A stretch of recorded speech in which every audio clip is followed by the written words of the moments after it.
Jack Benny with Mary Livingston, Phil Harris, Rochester, and yours truly, Don Wilson.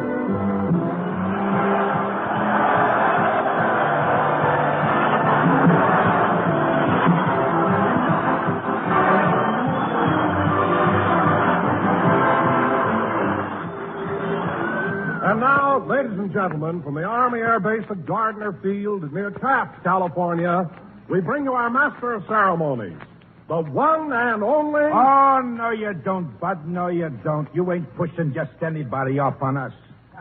What are you talking about, soldier? What am I talking about? You tell him, Sarge. Go ahead, tell him. Okay.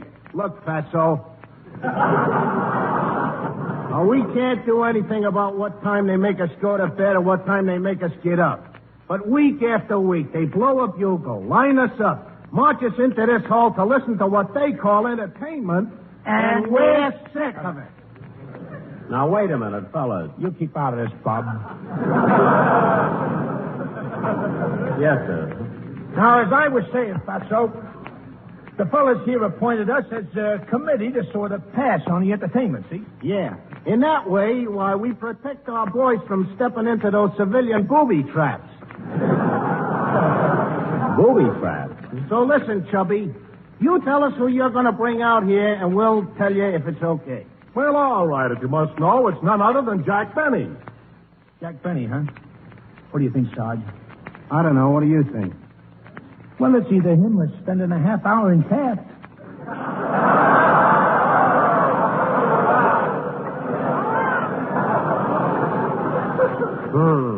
Oh, let's give him a break. Maybe he brought some dames with him. Okay, Blubber. You can bring on your star. Thank you. And now, ladies and gentlemen, from the Army Air Base at Gardner Field near Taft, California, we bring you the one and only Jack Benny.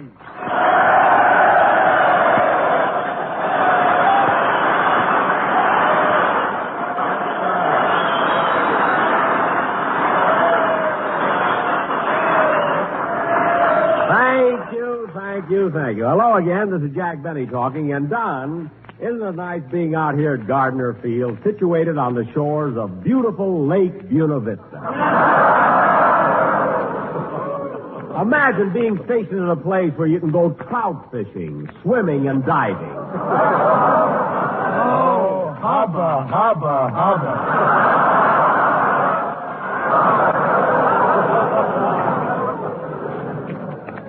What do you mean, hubba, hubba, hubba? What was wrong with that joke? What was wrong with it? That joke wilted the flowers on Colonel Bechtel's desk. Oh, stop being so silly, a joke wilting flowers. That's impossible. I don't mind you guys standing around, but don't make up a Hello, Jack. Oh, hello, Mary. How are you?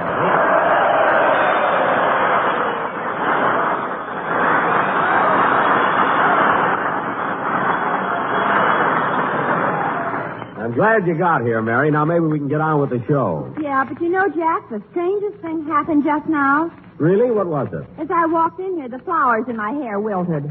That I can't understand at all. Anyway, Mary, how do you like being up here at Gardner Field? Oh, swell. But yesterday when we got here, one of the soldiers rushed me over to see Lake Buena Vista. Some excitement. Well, they're proud of Buena Vista, Mary. That's a beautiful lake. Go on. I've seen more water at W. Field's party. Oh, stop exaggerating. It's the only lake where a girl can go out for a boat ride and walk back.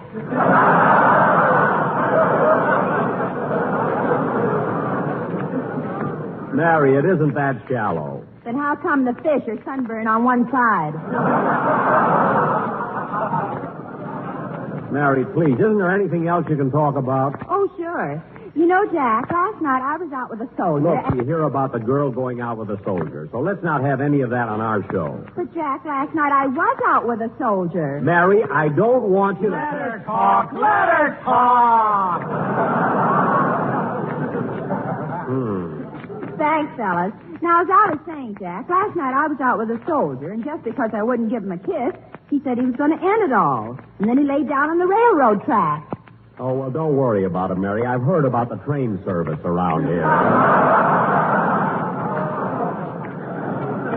But, Jack, Jack, that soldier. Mary, don't worry about him. By the time a train gets here, the war will be over. He'll be a civilian. And when he's paying for his own clothes again, he ain't going to lie down on any dirty old railroad track.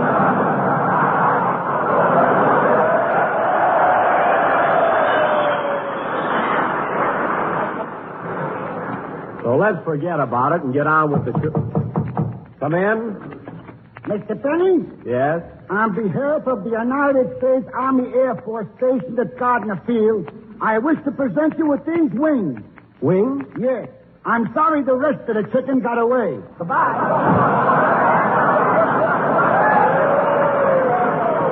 Oh, well, I can always use them for soup. Hiya, Jackson. Okay, fellas, start beating them chow combs together. Harris is here.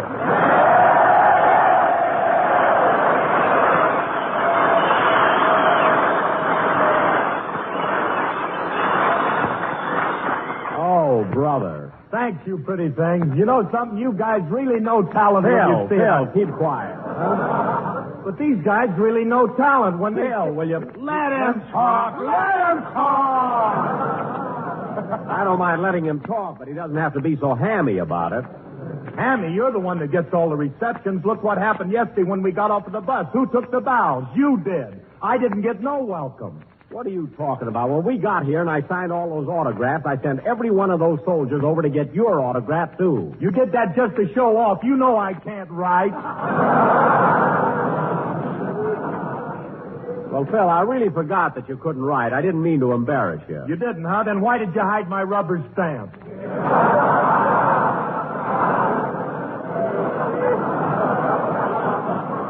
Because you were messing up the whole bus with it, that's why. Just like a kid. And another thing, Jackson, I know the trick you played on me last year. What trick? Well, you switched rubber stamps on me, and for 3 weeks I was signing my name, Fragile This End Up.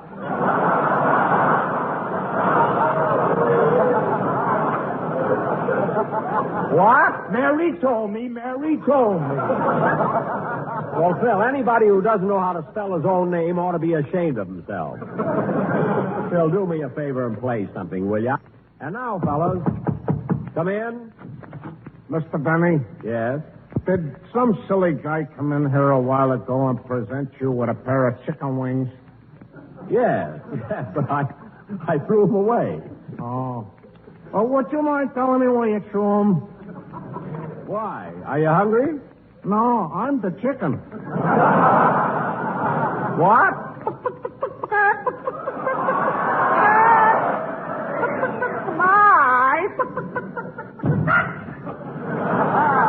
That's what happens to a guy when he eats too much of those powdered eggs.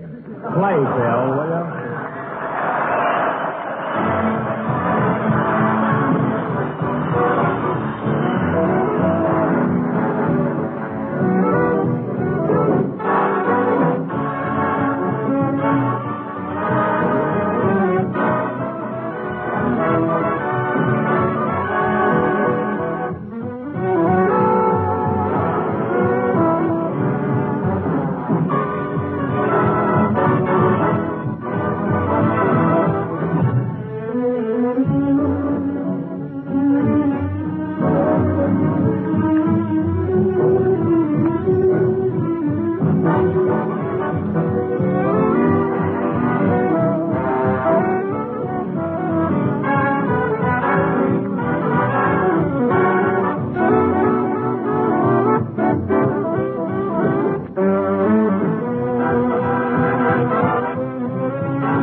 It Had to Be You, played by Phil Harris and his Buena Vista Beachhead Commando.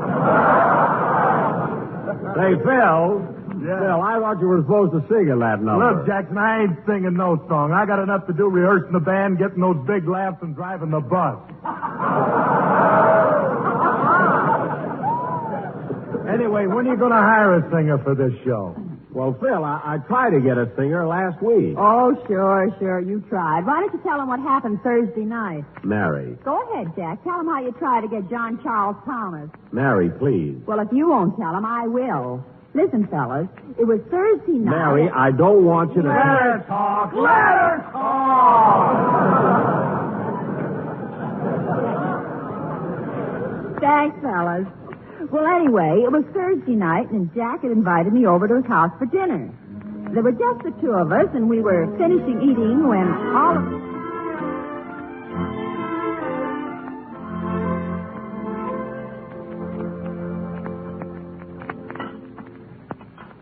Gosh, Jack, it was nice of you to invite me over for dinner. Oh, that's all right, Mary. Here, will you have some mustard? Yes, thanks. Ketchup? Yes, thank you. Horseradish? Uh-huh. Here you are. What a dinner. Mustard, ketchup, and horseradish.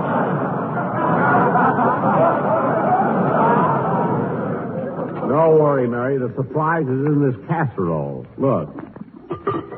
Gee, cold cuts. Yep. Yes, sirree, cold cut. One cut for you and one cut for me. Yep. Would you like your coffee now, Mary? Uh-huh. Good. I'll ring for Rochester. Jack, don't you think it's about time you bought a regular dinner bell? Yes, Mary, but it's hard to get what you want these days on account of shortages. This makes a fine dinner bell. But, Jack, it doesn't look nice hitting an empty garbage pail with an old turkey bone. You can't hit it with a cold cut. Anyway, no one notices it. Mr. Benny, did you ring for me, or did you just throw something in the garbage can? I rang for you, Rochester.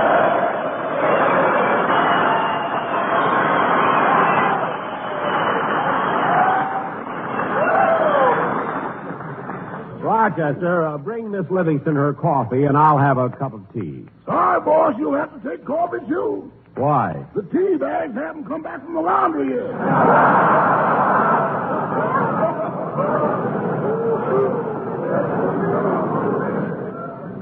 Oh, darn it, I wanted tea. Well, boss, I'll fix you the coffee so you'll like it. I'll add some brandy to it. I've got my own special recipe. Has it got a kick to it, Rochester? Oh, kick to it? Boss, do you know how coffee is good to the last drop? Uh-huh. Well, when I add just the right amount of brandy to it, the last drop picks up the cup and hits you over the head with it.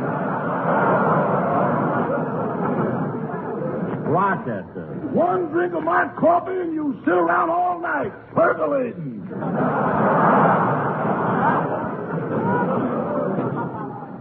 Never mind. Just bring us some plain coffee. Yes, sir. Miss Livingston, would you like some dessert? Yes, I think I would. What have you got?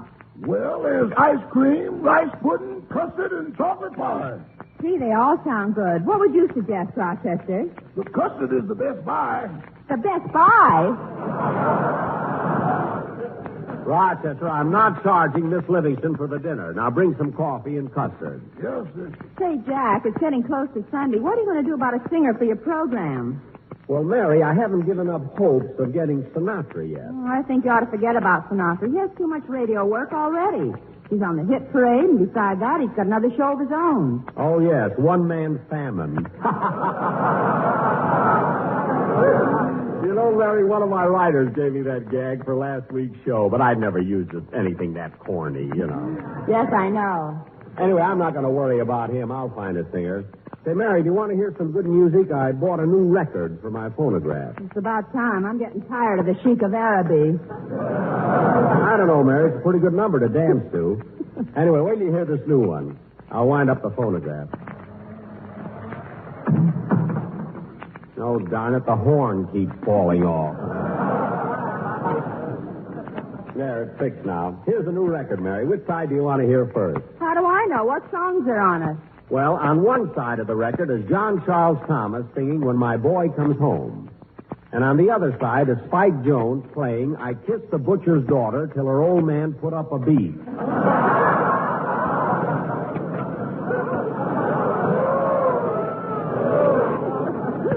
Well, I'd rather hear John Charles Thomas. Okay, John Charles Thomas it'll be. Listen.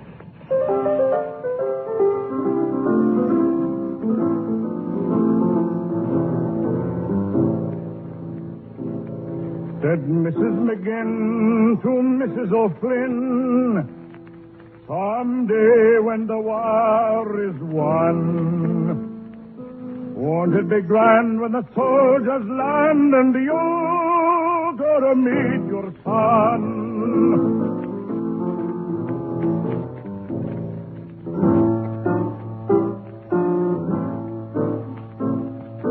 What do you do when he marches through and you hear the people cheer? What do you do when he smiles at you? As your boy draws near, what'll I do when my boy comes home? What'll I do, you say? I'll tell the police if they're keeping the peace, they'd better keep out of my way.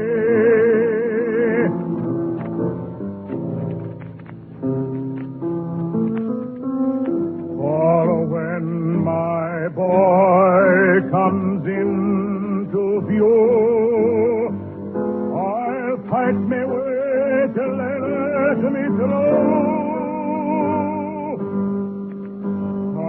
And I'll lift him off, though he's sick, he's true.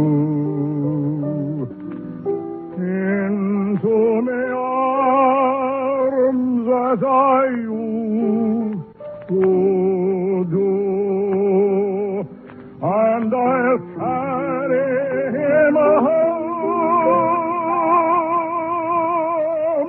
if he wants me to. When my boy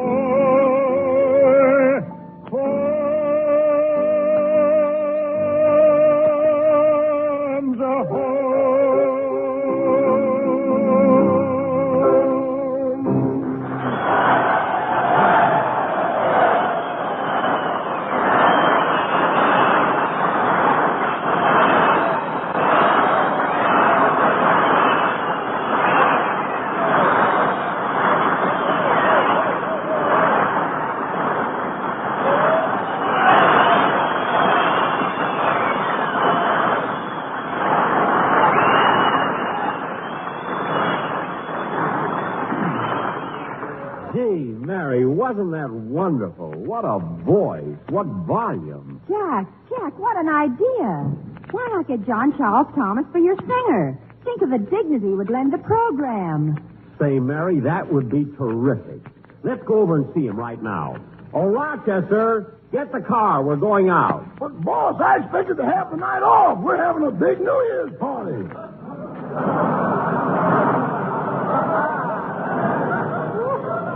A New Year's party? New Year's isn't for months yet. I know, but tonight is basic training.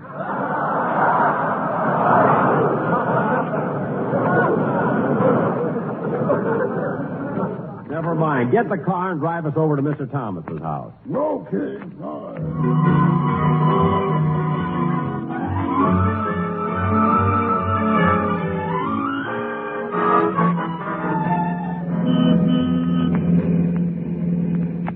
Look out for that cab, Rochester. Not so fast. Don't turn the corners so close. Look out for that man. Easy, you'll hit that Pontiac. The light's turning red on the corner.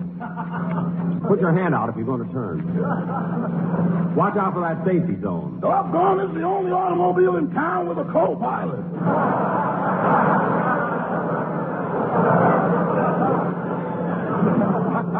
Rochester. You take over the controls, boss. I'll radio ahead for landing instructions.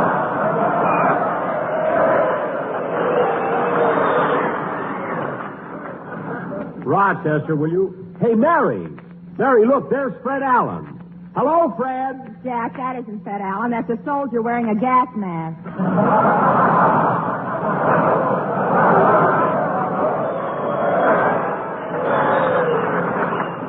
Oh, gosh, I was just going to tell him how good he looked.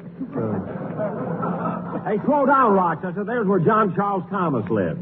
That house on the corner. Rochester, you wait here. Come on, Mary.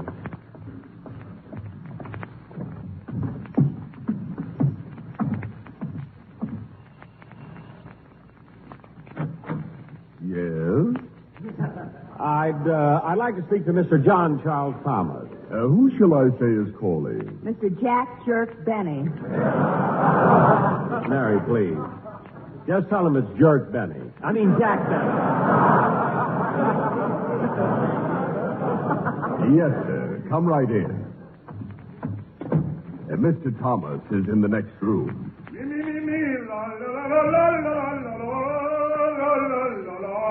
Hey, listen to that, Mary. Isn't that beautiful? Yes, and he's only gargling.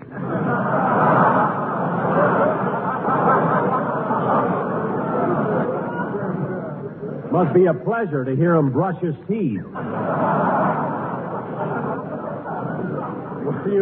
Will you tell him I'm here? Yes, sir. Oh, Mr. Thomas, Jack Benny is here to see you. Well, I'll come right out.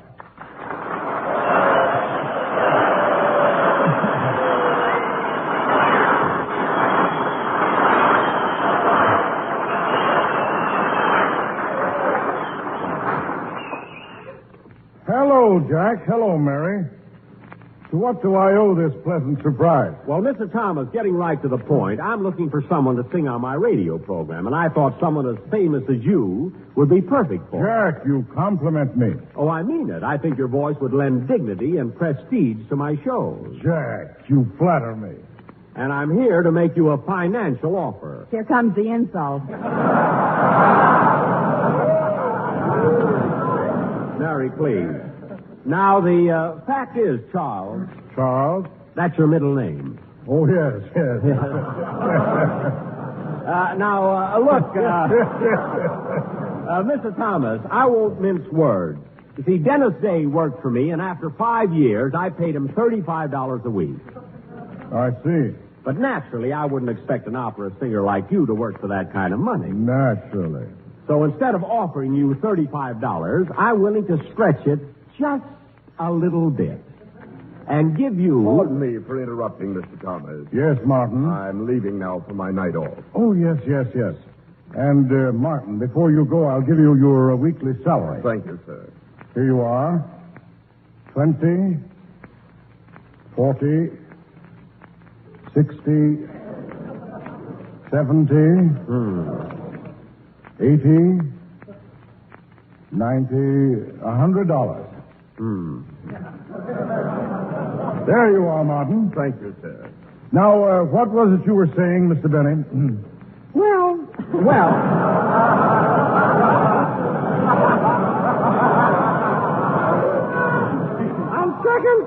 on second thought, Mr. Thomas, I have a feeling that you and I can't get together. you couldn't even get together with his butler. Well, Mr. Thomas, I think I'd better go. I'm sorry I took up so much of your time. Now, wait a minute, Jack. I think I understand your predicament. You're stuck for a singer. Yes, sir. Well, I couldn't possibly take the job, but in order to help you out, I'll be very happy to come over and sing on one program. You will? One program? Did you hear that, Mary? Gee, that's swell, Mr. Thomas. What would you like me to sing? Oh, anything. Doesn't make any difference what you sing. Your voice is enough. And since you're accustomed to paying $35, I may as well take the money. Oh. Is that all right with you? Well, I don't know, brother. What are you going to sing?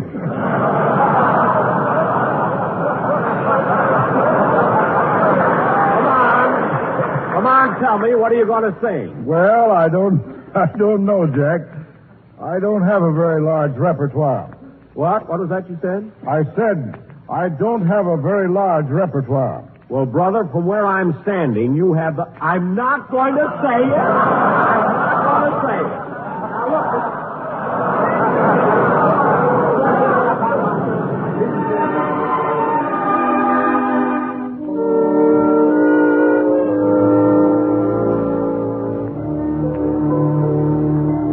There's a low green valley on the old Kentucky shore.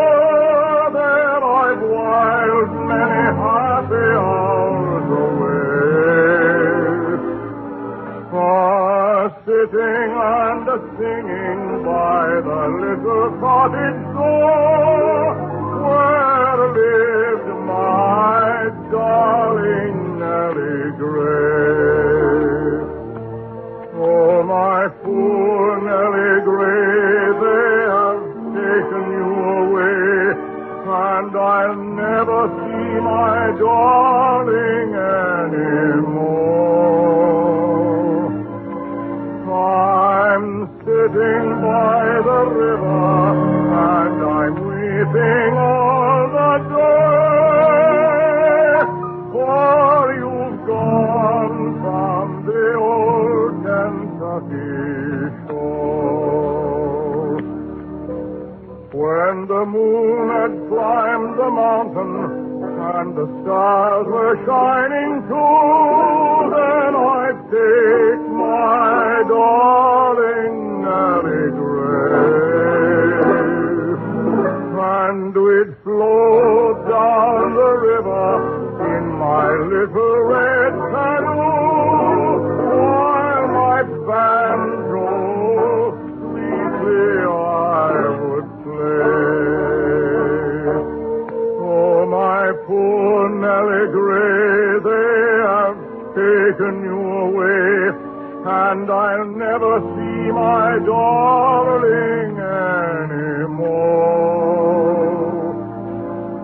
I'm sitting by the river, and I'm weeping all the day,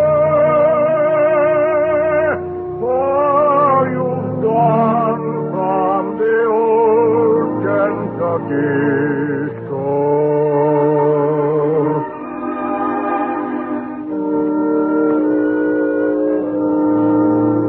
My eyes are getting blinded, and I cannot see my way. Oh, there's somebody knocking at the door. Oh, I hear the angels calling, and I see my Nellie Gray. Farewell to the old Kentucky shore. Oh, my darling Nellie Gray, off in heaven there they say that they'll never take you from me anymore. I'm a-coming, as the angels clear the way. Farewell to the old Kentucky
so long to Jack, Mary, Phil, Rochester, and their guests. The Benny Gang will be beaming your way again next week, same time, same station. This is the Armed Forces Radio Service.